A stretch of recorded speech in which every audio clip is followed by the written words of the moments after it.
दीमापुर नाम का एक गांव था जहां एक सन की साइंटिस्ट रहता था। उसे एलियंस, जॉम्बीज और दूसरी दुनिया के जीवों से जुड़े अजीबोगरीब एक्सपेरिमेंट करने का बड़ा शौक था। वो अपने इस शौक के आगे किसी भी चीज पे ध्यान नहीं देता था। उसकी इन्हीं हरकतों की वजह से उसे काम से भी निकाल दिया गया था। नौकरी से निकाले जाने के बाद वो वापस अपने गांव आ गया, लेकिन अभी भी वो अपनी हरकतों से बाज नहीं आया था। वाह, बस कुछ दिन और फिर मैं ये पता लगा लूंगा कि इंसान आखिर ज़ॉम्बीज बनते कैसे हैं। और एक बार मैंने ये पता लगा लिया तो ये सारा देश मेरी मुट्ठी में होगा। तभी वहाँ पास से एक चुड़ैल गुजर रही थी। उसने साइंटिस्ट को जोर जोर से हंसते हुए देखा तो वो वहीं रुक गई और उसके घर के अंदर झांकने लगी। अरे, ये तो वही पागल साइंटिस्ट है जिसके बारे में सारा गांव जानता है, लेकिन ये इतना खुश किस लिए है? लगता है कि कोई नया पागलपन कर रहा है। अब इस गांव पर बस मेरा ही राज होगा। अरे, ये क्या बोल रहा है? ये ऐसा क्या करने वाला है कि गांव पे इसका राज होगा? लगता है कि इस पर नजर रखनी पड़ेगी। इतना कहकर चुड़ैल उस वक्त तो वहां से चली जाती है, लेकिन अब वो साइंटिस्ट पे पूरी नजर रख रही थी। कुछ दिन बीत जाते हैं और एक दिन चुड़ैल फिर से वहीं से गुजरती है। उसे फिर से साइंटिस्ट की जोर जोर से हंसने की आवाज सुनाई देती है। अरे, ये पागल आज फिर इतना हंस रहा है, जरा चल के देखूं तो कि आखिर माजरा क्या है। चुड़ैल जब इस बार खिड़की से झांक कर देखती है तो दंग रह जाती है। अंदर एक ज़ॉम्बी था जो कि एक चेन से बंधा हुआ था। आखिरकार मैं कामयाब हो ही गया। मैंने अपना सपना पूरा कर दिया। लोग मुझे पागल समझते थे, लेकिन मैंने इंसानों को ज़ॉम्बी बनाने वाला इंजेक्शन बना ही लिया। अरे, ये ज़ॉम्बी तो भानु है। ये साइंटिस्ट के चक्कर में कैसे पड़ गया? ये साइंटिस्ट तो वाकई में बहुत पागल मालूम होता है। इसने अपने ही घर में काम करने वाले नौकर को ज़ॉम्बी बना दिया, तो अब ये बाकी गांव वालों का क्या हाल करेगा? मेरे प्यारे नौकर, कल मैं तुझे गांव में छोड़ दूंगा। फिर तो इस गांव के सभी लोगों को काट काट कर ज़ॉम्बी बना देना।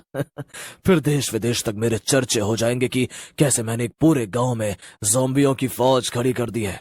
साइंटिस्ट खुद से बातें कर ही रहा था कि तभी ज़ॉम्बी ने अपनी चेन खोल ली और वो साइंटिस्ट को काटने के लिए दौड़ा, लेकिन तभी साइंटिस्ट ने उस पर एक स्प्रे छिड़क दिया और ज़ॉम्बी बेहोश होकर वहीं गिर गया।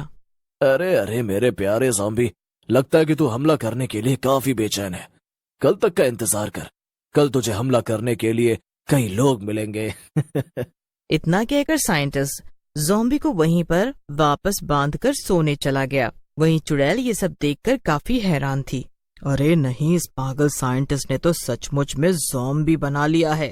अब अगर इसने पूरे गांव को ज़ॉम्बी बना दिया तो फिर मेरा क्या होगा? मैं किसे मारूंगी? नहीं नहीं नहीं, मैं ऐसा होने नहीं दे सकती। मुझे जल्दी से चलकर गांव वालों से ये सब बताना होगा और उन्हें आगाह करना होगा।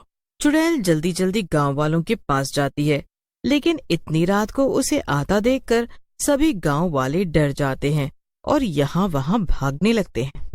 अरे अरे, भागना बंद करो। अरे रुक जाओ, मैं तुम्हें खाने नहीं आई हूँ, बल्कि मुझे तुमसे एक जरूरी बात करनी है। चुड़ैल की बात सुनकर सभी गांव वाले रुक जाते हैं। तभी उनमें से एक आदमी आगे आया और बोला, बात? भला तुम्हें हम लोगों से क्या बात करनी है? कहीं ये तुम्हारी कोई चाल तो नहीं? अरे नहीं नहीं, तुम लोगों को पकड़ने के लिए मुझे कोई चाल चलने की जरूरत नहीं है। वो तो मेरे बाएं हाथ का खेल है। आज मैं सच में यहाँ तुम्हें कुछ जरूरी बात बताने आई हूँ। अरे, वो जो पागल साइंटिस्ट है ना, उसने इंसानों को ज़ॉम्बी बनाने वाला कोई इंजेक्शन बना लिया है और उसने अपने नौकर को भी ज़ॉम्बी बना दिया है। मैंने अपने कानों से उसे कहते हुए सुना कि वो कल सुबह गांव पे हमला करेगा और सबको ज़ॉम्बी बना देगा, ज़ॉम्बी। इसीलिए मैं तुम लोगों को सावधान करने आई हूँ। चुड़ैल की बात सुनकर सभी गांव वाले जोर जोर से हंसने लगते हैं और चुड़ैल ये सब देखकर परेशान हो जाती है। वो चिड़चिड़ाते हुए कहती है, अरे तुम लोगों का दिमाग खराब हो गया है क्या? मैं यहाँ तुम्हें इतनी जरूरी बात बता रही हूँ और तुम लोग ठहाके लगाकर हंस रहे हो। अरे तो और क्या करें, जिस पागल साइंटिस्ट पे गांव का बच्चा भी यकीन नहीं करता है, तुम्हें उस पर भरोसा है? अरे वो तो कई सालों से एलियन और ज़ॉम्बी। अरे मैं सच कह रही हूँ, मैंने अपनी आंखों से उसके घर में ज़ॉम्बी को देखा है। अगर तुम्हें मुझ पर यकीन नहीं हो रहा है तो चलो मेरे साथ और खुद ही देख लो।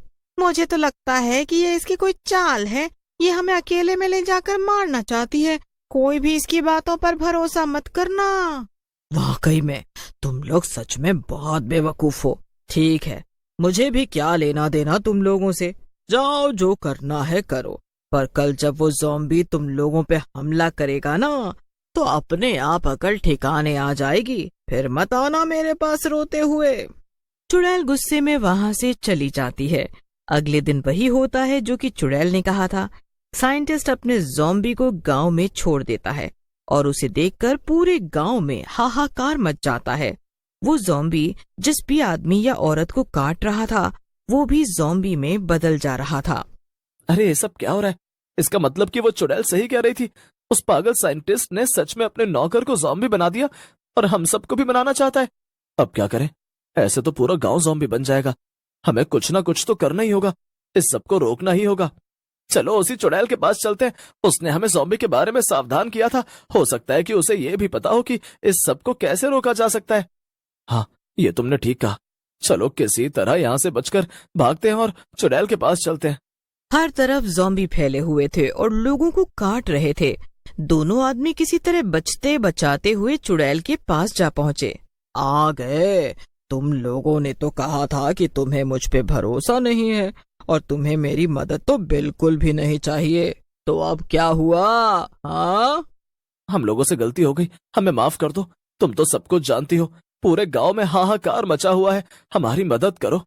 देखो अगर ये गांव बर्बाद हो गया तो तुम क्या करोगी? ये तुम्हारा भी तो घर है, और क्या तुम चाहती हो कि तुम्हारे घर में ज़ॉम्बी भर जाए? ये बात सुनकर चुड़ैल कुछ सोच में पड़ जाती है। ठीक है, मैं तुम लोगों की मदद करने को तैयार हूँ, लेकिन याद रखना आइंदा कभी मेरा अपमान मत करना, वरना अच्छा नहीं होगा। हाँ, हमें माफ कर दो, आगे से ऐसा कभी नहीं होगा। अब चलो चलकर हमारी मदद करो, वरना हम में से कोई नहीं बचेगा। तो फिर तुम्हारा सम्मान कौन करेगा? तो चलो, हमें साइंटिस्ट के घर चलना पड़ेगा। क्या? मगर क्यों? कल जब मैंने उसके घर में झांक कर देखा था तो उसके नौकर ज़ॉम्बी ने उस पर हमला कर दिया था। फिर उसे रोकने के लिए साइंटिस्ट ने उस पर कोई स्प्रे डाला था। स्प्रे पड़ते ही वो बेहोश हो गया था, तो हम चलकर वो स्प्रे ले आते हैं।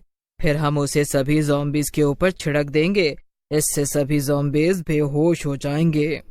फिर आगे क्या? बेहोश करके हम क्या करेंगे? हमें तो सबको ठीक करना है ना। सब यहीं खड़े खड़े हो जाएगा क्या? चलो पहले इतना काम तो करो, फिर देखते हैं कि आगे क्या किया जा सकता है। फिर दोनों आदमी चुड़ैल के साथ साथ चलने लगते हैं। थोड़ी देर में तीनों साइंटिस्ट के घर पहुंच जाते हैं। वो आराम से सोफे पे बैठकर टीवी देख रहा था। बस कुछ वक्त और, फिर इस पूरी टीवी पे बस मैं ही मैं छाया होऊंगा। हाँ हाँ, क्यों नहीं, खबर तो तेरी ही होगी, लेकिन खबर ये भी तो हो सकती है कि कैसे एक चुड़ैल ने एक पागल साइंटिस्ट को पटक पटक के मारा। क्यों आए हो तुम लोग यहाँ पर? क्या चाहिए तुम्हें? हम चाहते कि तुमने सारे गांव में जो ये हड़कंप मचा रखा है वो शांत हो जाए और सब कुछ पहले जैसा हो जाए। हाँ, तो इसमें मैं क्या कर सकता हूँ? मुझे ये सब कुछ नहीं पता। चलो जाओ यहाँ से। लगता है कि तू सीधे तरीके से नहीं मानेगा। तुझे समझाने के लिए मुझे अपना तरीका आजमाना पड़ेगा। इतना कह के चुड़ैल साइंटिस्ट को हवा में उल्टा लटका देती है। अब खड़े खड़े मेरी शक्ल क्या देख रहे हो बेवकूफों? जाओ, जाकर इसके कमरे में वो स्प्रे ढूंढो, यहीं कहीं रखा होगा इसने। दोनों आदमी जल्दी जल्दी से कमरे में स्प्रे ढूंढने में लग जाते हैं और उन्हें एक स्प्रे मिल भी जाता है। मेरी जेब में एक दूसरा इंजेक्शन रखा हुआ है। जब तुम स्प्रे से सारे ज़ॉम्बीज को बेहोश कर देना, तब सिर्फ एक ज़ॉम्बी को बेहोश मत करना और उसे पकड़कर ये इंजेक्शन लगा देना। बाकी ज़ॉम्बीज को बेहोश पाकर वो उन्हें काटने जाएगा, जिससे कि उसके शरीर में जो इंजेक्शन की दवा होगी वो बाकी ज़ॉम्बियों के शरीर में भी पहुंच जाएगी। फिर वो सब अपने आप ठीक हो जाएंगे। चुड़ैल साइंटिस्ट को वहीं पर पटक देती है और दोनों आदमियों के साथ लोगों को ठीक करने के लिए निकल पड़ती है।